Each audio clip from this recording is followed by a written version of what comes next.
कानपुर में उत्तर प्रदेश सरकार के उप मुख्यमंत्री केशव प्रसाद मौर्य ने कहा, इटावा की घटना में जिन लोगों ने गलत काम किया उनके खिलाफ कार्रवाई हो रही, लेकिन समाजवादी पार्टी के अध्यक्ष अखिलेश यादव ने जिस तरह से लोगों को बुलाकर अपने कार्यालय में सम्मानित किया, उस समाज में गलत संदेश जाता है। अखिल भारतीय स्तर पर यूथ माघ पार्लियामेंट का आयोजन किया गया है, जिसमें कानपुर बुंदेलखंड क्षेत्र के उद्घाटन कार्यक्रम में मुझे आने का मौका मिला। आज से 50 साल पहले कांग्रेस ने इस देश में आपातकाल को थोपने का काम किया था और कांग्रेस को छोड़ करके संपूर्ण विपक्ष आपातकाल के खिलाफ लड़ाई लड़ा, जेल गया और लंबे संघर्ष से 21 महीने के संघर्ष के बाद इस देश को आपातकाल से मुक्ति मिली।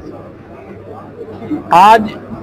भारतीय जनता पार्टी लोकतंत्र की मजबूती के लिए, युवाओं में जागरूकता पैदा करने के लिए एक माघ पार्लियामेंट का ये आयोजन है और माघ पार्लियामेंट के माध्यम से एक बड़ा संदेश देश में जाए, आप सबके भी माध्यम से, क्योंकि जब आपातकाल लगा था तो केवल विपक्षी नेताओं के खिलाफ ही कार्रवाई नहीं हुई, नागरिकों के अधिकार ही नहीं छीने गए, न्यायपालिका को उसकी इच्छा अनुसार आदेश कांग्रेस चाहती थी, कांग्रेस की इच्छा अनुसार आदेश दिए जाएं और मीडिया को भी इस बात के लिए विवश किया जाता था कि जो वो कहें वही आप लोग छापो, वही दिखाओ। उस समय इलेक्ट्रॉनिक मीडिया नहीं था, तो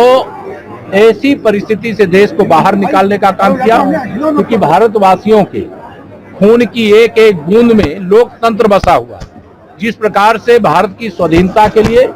हमारे स्वतंत्रता संग्राम सेनानियों ने अंग्रेजों के खिलाफ लड़ाई लड़ी, उसी प्रकार से लोकतंत्र सेनानियों और देशवासियों ने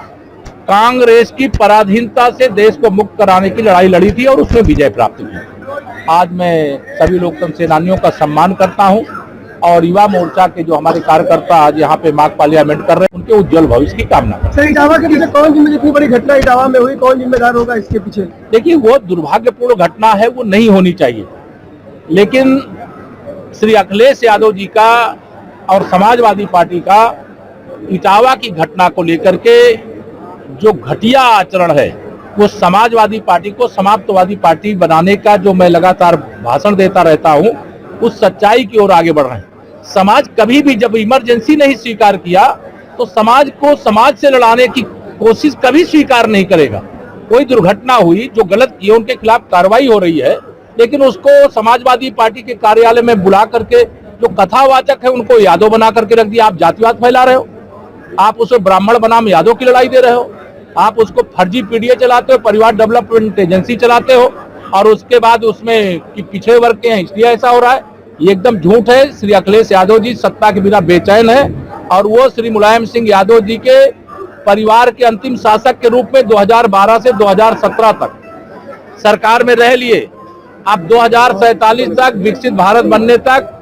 इस देश की सत्ता डबल इंजन सरकार के रूप में भाजपा को जनता ने सौंपने का और देश को विकसित करने का, देश के उज्जवल भविष्य का, देश को विश्व गुरु बनाने का